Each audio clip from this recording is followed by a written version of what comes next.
আসসালামু আলাইকুম everyone, welcome back to my channel Shiuli's kitchen.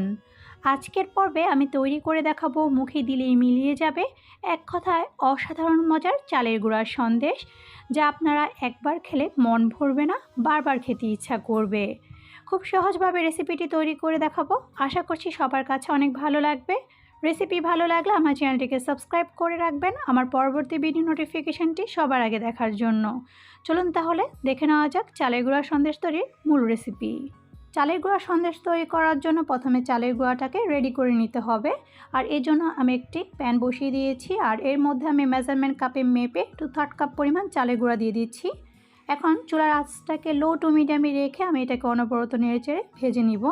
এখানে কিন্তু চুলার আঁচটা বাড়ানো যাবে না, চুলার আঁচটা কিন্তু লো টু মিডিয়ামে রেখে এটাকে ভাজতে হবে, তা না হলে কিন্তু চালের গুঁড়াটা পুড়ে যেতে পারে। এখানে চালের গুঁড়াটা হালকা লালচে করে ভেজে নিতে হবে। কিছুক্ষণ ভেজে নিলেই দেখবেন চালের গুঁড়াটা থেকে খুব সুন্দর একটা স্মেল বের হবে, সেই সাথে চালের গুঁড়ার কালারটাও সাদা থেকে হালকা লালচে হয়ে যাবে। আমার এখানে চালের গুঁড়াটা দেখুন কালারটা কেমন চেঞ্জ হয়ে লালচে হয়ে গিয়েছে।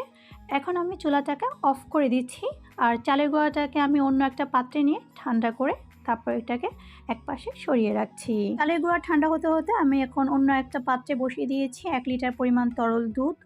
এরপর আমি এখানে দিয়ে দিচ্ছি 5টা এলাচ। দুধটা ফুটে আসার পর আমি এখানে দিয়ে দিচ্ছি 1/3 কাপ পরিমাণ চিনি, তবে মিষ্টিটা আপনারা আপনাদের টেস্ট অনুযায়ী বাড়িয়ে অথবা কমিয়ে দিতে পারেন। এরপর আমি এখানে দিয়ে দিচ্ছি স্বাদ মতো লবণ। মিষ্টি খাবারে লবণ দিলে কিন্তু এর টেস্টটা খুব ভালো আসে। এরপর আমি এই দুধটাকে জাল করে এটাকে আমি অর্ধেক করে নিব। দুধটা জাল করার এই পর্যায়ে আমি এখানে দিয়ে দিচ্ছি 1 টেবিল চামচ পরিমাণ ঘি। ঘি দিলে কিন্তু সন্দেশ থেকে খুব সুন্দর একটা ফ্লেভার আসবে, আপনারা এখানে চেষ্টা করবেন ঘিটা দেওয়ার জন্য।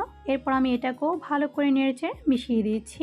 মিশানো হয়ে গেলে আমি আরও কিছুক্ষণ অপেক্ষা করছি দুধটা আরও ঘন হয়ে আসার জন্য।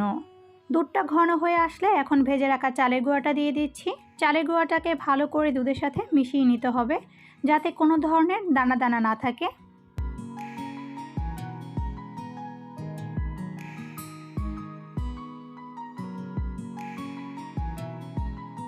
এই পর্যায়ে আমি এখানে আরও 1 টেবিল চামচ পরিমাণ ঘি দিয়ে দিচ্ছি, এতে করে ফ্লেভারটা আরও বেশি ভালো লাগবে।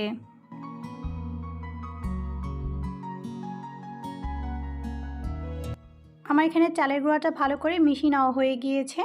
এখন হাত দিয়ে এভাবে ধরলে যদি এটা বলের মতো করে তৈরি করে নেওয়া যায় তাহলে বুঝতে হবে এটা সন্দেশের জন্য একদম রেডি।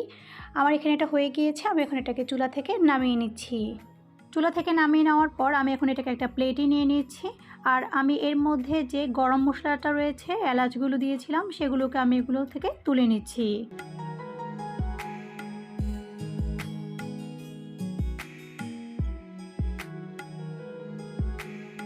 এরপর আমি এটাকে হালকা কুসুম গরম থাকা অবস্থায় আমি এটাকে খুব ভালো করে মথে নিচ্ছি। যেমন আমরা রুটি পরোটা আটা মথে নিই সেমভাবে এটাকে ভালো করে মথে নিতে হবে। আমার এখানে চালের গুঁড়ার সন্দেশের ডোটা ভালো করে মথে নেওয়া হয়ে গিয়েছে। আমি এখন এগুলো দিয়ে সন্দেশ তৈরি করে নিব, আর এর জন্য আমি এখানে কিছু ছাঁচ নিয়ে নিয়েছি। এই ছাঁচগুলো আমাদের সবার বাসাতে কিন্তু থাকে, আমরা এগুলো দিয়ে বিভিন্ন ধরনের হালুয়া বা পিঠা তৈরি করে থাকি। এরকম আপনাদের কাছে যে ছাঁচ রয়েছে সেই ছাঁচ দিয়ে আপনারা ইচ্ছা করলে এগুলোকে ডিজাইন করে নিতে পারেন। আর এর জন্য আমি এখন ছাঁচের মধ্যে কিছু ঘি বা আপনারা তেল যে কোনো কিছু একটা ব্রাশ করে নিতে পারেন। আমার এখানে ছাঁচগুলোর মধ্যে ঘি ব্রাশ করে নেওয়া হয়ে গিয়েছে। এখন আমি চালের গুঁড়া সন্দেশের ডো থেকে সামান্য কিছু ডো নিয়ে আমি এখন এগুলোকে 2 হাত দিয়ে এভাবে গোল করে এই ছাঁচটা দিয়ে ডিজাইন করে নিব। আপনারা আপনাদের পছন্দ মতো যে কোনো ছাঁচ দিয়ে এই সন্দেশগুলোকে ডিজাইন করে নিতে পারেন।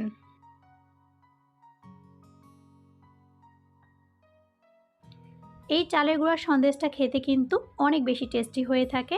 এটাকে এক এক এলাকায় খিরুলি পিঠাও বলে, আবার কোথাও এটাকে দুধের নকশি পিঠাও বলে। আসলে এক এক এলাকায় এগুলোকে এক এক নামে ডাকা হয়, কিন্তু জিনিসটা খেতে কিন্তু অনেক বেশি টেস্টি। আপনারা একবার হলো বাসায় ট্রাই করে দেখবেন, আশা করছি আপনাদের সবার কাছে অনেক বেশি ভালো লাগবে। সেমভাবে আমি বাকি সবগুলো চালের গুঁড়ার সন্দেশ তৈরি করে নিচ্ছি। আপনারা যদি আমার কোনো রেসিপি ট্রাই করে থাকেন তাহলে অবশ্যই আমার সাথে শেয়ার করতে ভুলবেন না। আমার ফেসবুক পেজের লিঙ্ক আমার ডিসক্রিপশন বক্সে দেওয়া থাকবে, চাইলে সেখানে আপনারা আপনাদের রান্নার ছবিগুলো আমার সাথে শেয়ার করতে পারেন। আর আপনারা কী ধরনের রেসিপি দেখতে চান সেটাও আমাকে কমেন্ট বক্সে জানাতে পারেন। আমার এখানে সবগুলো চালের গুঁড়ার সন্দেশ তৈরি করে নেওয়া হয়ে গিয়েছে।